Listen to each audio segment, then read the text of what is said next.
सनातन धर्म वेदों पर आधारित एक वैदिक धर्म है। ये दुनिया का सबसे पुराना, सबसे गहरा धर्म है, जिसके अपने पवित्र नियम होने के साथ साथ डीप फिलॉसफी भी है। सनातन धर्म हमेशा से समय को लेकर फ्लेक्सिबल भी रहा है, इसलिए इसमें बहुत से अडॉप्शन भी देखने को मिलते हैं। लेकिन फिर भी सनातन धर्म ये शब्द कई लोगों को बहुत भारी लगता है और इसे समझ पाना मुश्किल हो जाता है। हमारी कहानी में हम इसी खूबसूरत धर्म को समझने की कोशिश करेंगे। बात है ब्रिटिश काल की, जब भारत गुलामी के अंधेरे में जी रहा था।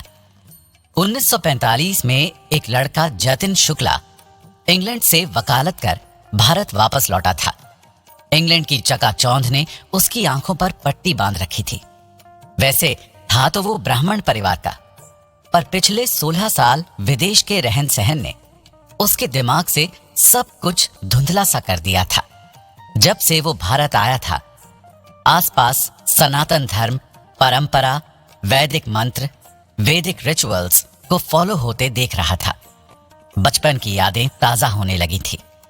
एक दिन सुबह सुबह गंगा किनारे काशी विश्वनाथ घाट से स्नान कर मंदिर की ओर जा रहे अपने दादा हरिशंकर शुक्ला को जतिन बहुत गौर से देख रहा था। उन्होंने मंदिर में पूजा की, फिर वापस घाट के किनारे एक बड़े से पेड़ के नीचे बैठ गए।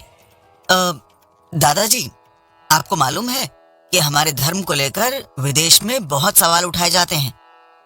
अब जिज्ञासा मेरे मन में भी जाग रही है कि आखिर हमारा धर्म इतना कठिन और उलझा हुआ क्यों है। उसके दादाजी ने जतिन की तरफ मुस्कुराकर देखा और पूछा, धर्म तो बहुत पुराना है, बहुत महान है, बहुत बड़ा है। तुम किस उलझन की बात कर रहे हो? पहले वहां से शुरू करो। धर्ना धर्म मेनित्याहु धर्मो धार्यति प्रजा।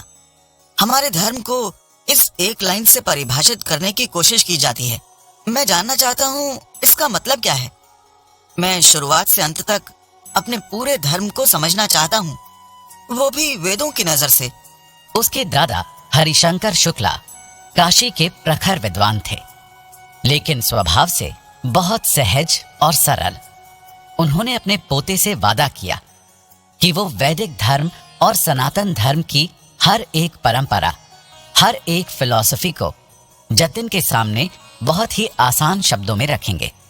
इतने आसान शब्दों में कि जतिन अगर लौटकर लंदन जाता है तो अपने दोस्तों को भी समझा सकेगा कि आखिर उसका धर्म इतना महान क्यों है और क्यों इस सदियों पुराने धर्म परंपरा को विदेश में भी लोग समझने और जानने की कोशिश करते हैं।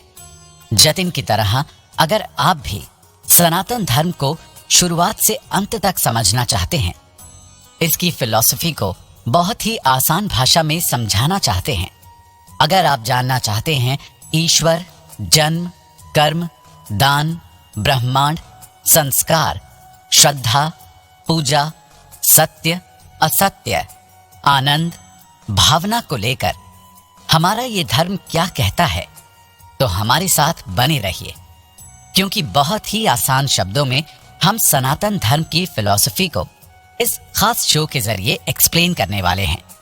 और शुरू से अंत तक इसे ध्यान से सुनने की कोशिश कीजिए। अपने धर्म को समझने की कोशिश कीजिए, उस धर्म को समझने की कोशिश कीजिए जो इस पूरी दुनिया का सबसे पुराना और सबसे खूबसूरत धर्म है। जतिन का सबसे पहला प्रश्न था, सनातन धर्म में ईश्वर कौन है? कौन है ब्रह्म जिसकी बात की जाती है? कौन है वो जो हर चीज से परे है और जिनका अस्तित्व इस ब्रह्मांड के अस्तित्व के साथ लीन है, जिनके बिना ब्रह्मांड का कोई अस्तित्व ही नहीं है?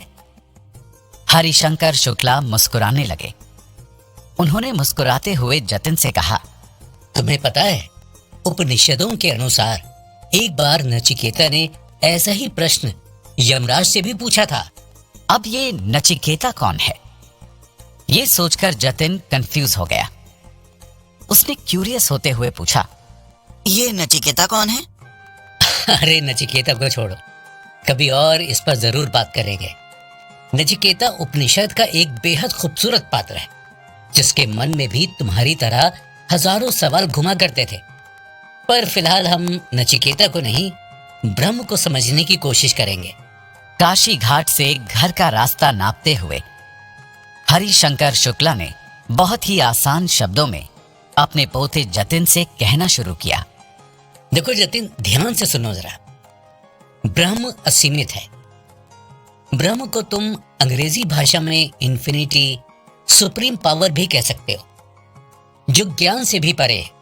इसलिए ज्ञान का उपयोग कर उन्हें समझ पाना मुश्किल है।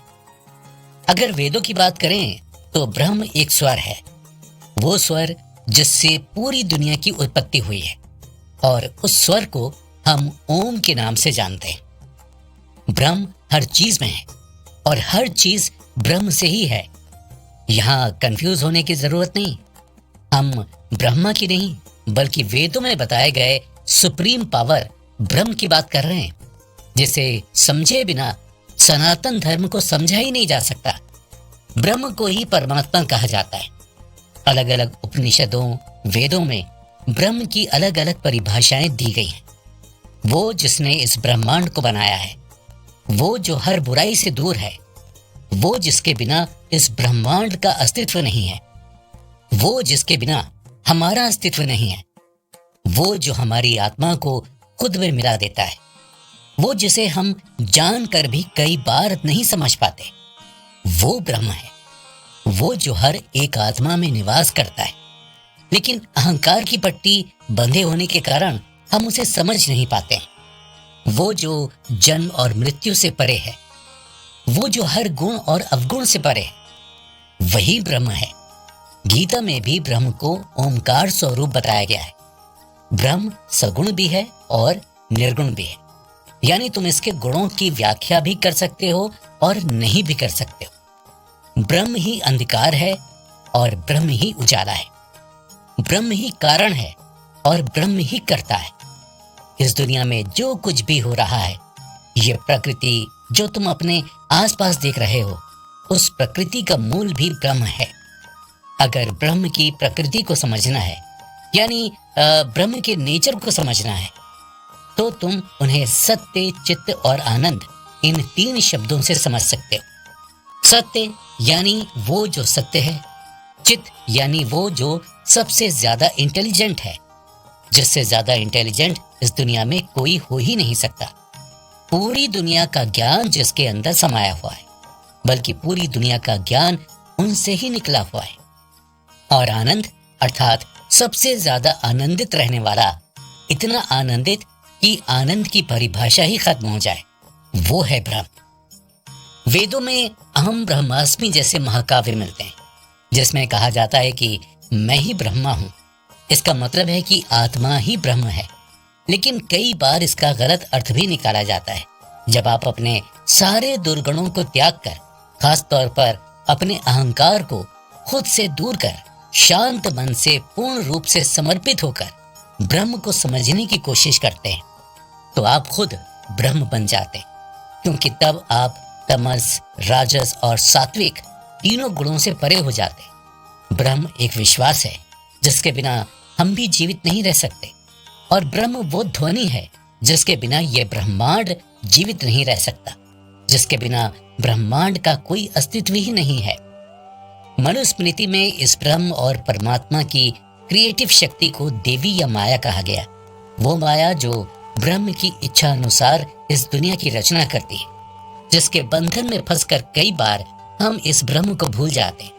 लेकिन माया का कोई दोष नहीं है।